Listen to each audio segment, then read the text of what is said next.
Hi friends, இன்னைக்கு பெசிபெல்லாபாத் தான் செய்ய போகிறேன்.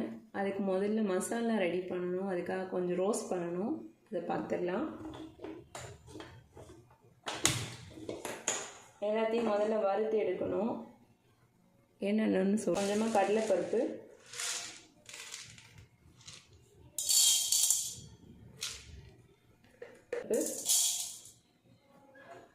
தனியா கொஞ்சம்,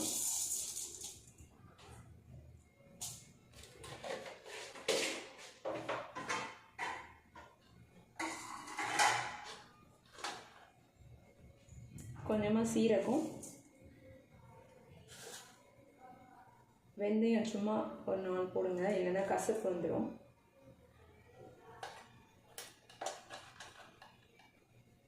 கொஞ்சம் சோம்பு, எள்ளு கொஞ்சம் எடுத்துருக்கேன். இது ஒரு ஃப்ளேவர் கொடுக்கும், அதுக்காக இதை ஆட் பண்ணுறேன். இப்போ நல்லா ரோஸ்ட் பண்ணணும். லைட்டாக கலர் சேஞ்ச் ஆனால் போதும், ரொம்ப ரோஸ்ட் பண்ணணும் கிடையாது. இது கூட 2 காஞ்ச மிளகாய் போட்டுக்கோங்க. இப்போ நல்லா ரெடி ஆகிடுச்சு. இதை ஆஃப் பண்ணிவிட்டு ஓரமாக வச்சுருங்க. ஆறுனதுக்கப்புறம் அதை கிரைண்ட் பண்ணிக்கலாம். நான் ஆல்ரெடி சாதமும் பருப்பும் வேக வச்சுருக்கேன். இதில் மஞ்சள் தூள் கொஞ்சம் போட்டு 5 விசில்ஸ் வச்சுருக்கேன். ஏன்னா கொஞ்சம் குழந்தைங்களுக்கு கொடுக்கறதுனால நல்லா ஸ்மாஷ் ஆகணும், அதனால் இந்த மாதிரி ரெடி பண்ணி வச்சுருக்கேன். ஆயில் யூஸ் பண்ணிக்கலாம். இதில் வெங்காயம் ஆட் பண்ணிக்கலாம். சின்ன வெங்காயம் தான் இதுக்கு ரொம்ப நல்லாயிருக்கும் டேஸ்ட்டு, அதனால் அது யூஸ் பண்ணிக்கோங்க. அது இல்லைன்னா பெரிய வெங்காயம் யூஸ் பண்ணலாம்.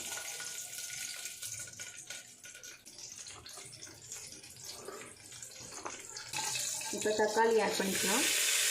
ஒரு தக்காளி ஆட் பண்ணியிருக்கேன். காய்கறி ஆட் பண்ணிக்கலாம். இதில் பார்த்திங்கன்னா கத்திரிக்காய், பீன்ஸ், அவரைக்காய், கேரட் இதெல்லாம் போட்டிருக்கேன். வேணால் மற்ற என்ன காய் இருக்கோ அதெல்லாம் போட்டுக்கலாம். கேப்சிகம் கொஞ்சம் போட்டிருக்கேன். இப்போ காய்கறி நல்லா வதங்கிடுச்சு. இது கூட இப்போ சாம்பார் பொடி ஆட் பண்ணிவிட்டு தண்ணி ஆட் பண்ணிவிட்டு கொஞ்ச நேரம் கொதிக்க விடணும். 1.5 ஸ்பூன் மிளகாய் இது சாம்பார் பொடி போட்டுக்கோங்க. இப்போ இந்த அளவு தண்ணி ஆட் பண்ணிக்கோங்க. காய்கறி வேகணும், நல்லா வைக்க ஆரம்பிச்சிருச்சு. கொஞ்சமாக பச்சை பட்டாணி ஆட் பண்ணிக்கிறேன். இது ஒரு நல்ல ஃப்ளேவர் கொடுக்கும். அது கூடவே கரைச்சி வச்ச புளி ஆட் பண்ணிக்கலாம். இப்போ இதுக்கு தேவையான அளவு உப்பு போட்டுக்கலாம்.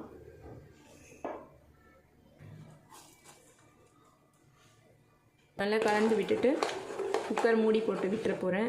ஒரு 2 விசில்ஸ் வச்சுக்க போகிறேன். க்ளோஸ் பண்ணிடுங்க. விசில் வர வரைக்கும் வெயிட் பண்ணணும். இப்போ காய்கறிலாம் நல்லா குக் ஆகிடுச்சு. எனக்கு இதில் மிக்ஸ் பண்ண கன்வீனியண்ட்டாக இருக்காதுன்றதுனால நான் இதை வேறு பாத்திரத்துக்கு ட்ரான்ஸ்ஃபர் பண்ணிக்கிறேன்.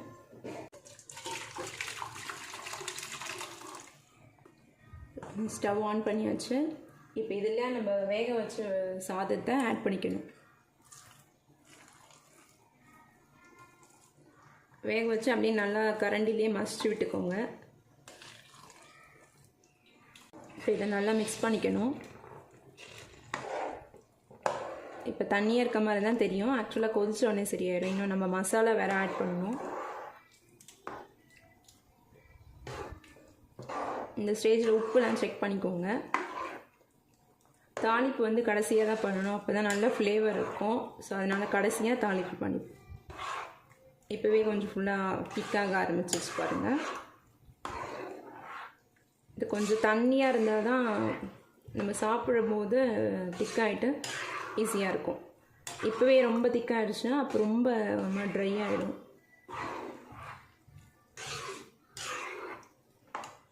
இப்போ நம்ம அரைச்சி வச்சு அந்த மசாலாவை ஆட் பண்ணிக்கலாம்.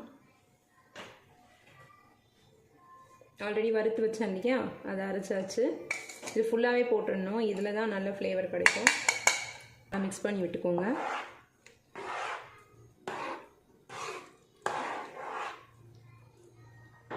மசாலா போட்ட உடனே நல்ல ஒரு ஃப்ளேவர் கிடைக்கும்.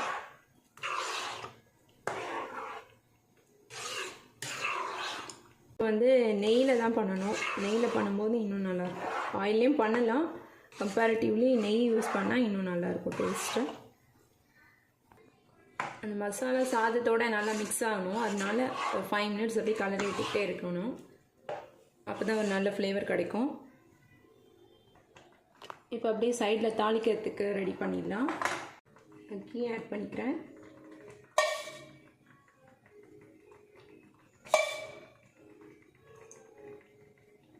இப்போ ஹீட் ஆகிடுச்சு. ஆஸ் யூஷுவல் தாளிக்க தேவையான உளுந்து, சீரகம் கொஞ்சம், கடுகு,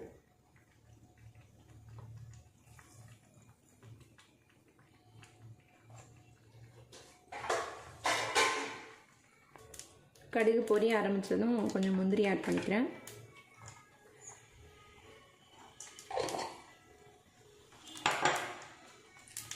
கொஞ்சமாக பெருங்காயத்தூள், காஞ்ச மிளகாய், கருவேப்பிலை. இப்போ நல்லா பொரிஞ்சிடுச்சு. இதை ஆஃப் பண்ணிவிட்டு அப்படியே இதில் ட்ரான்ஸ்ஃபர் பண்ணிவிட்டு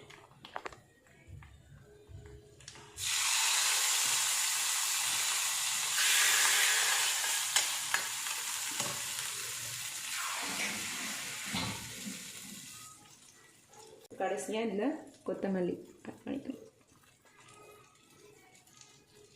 அவ்வளோதான், டேஸ்டியான பெசிபெல்லா பாத் ரெடி. தேங்க்ஸ் ஃபார் வாட்சிங்.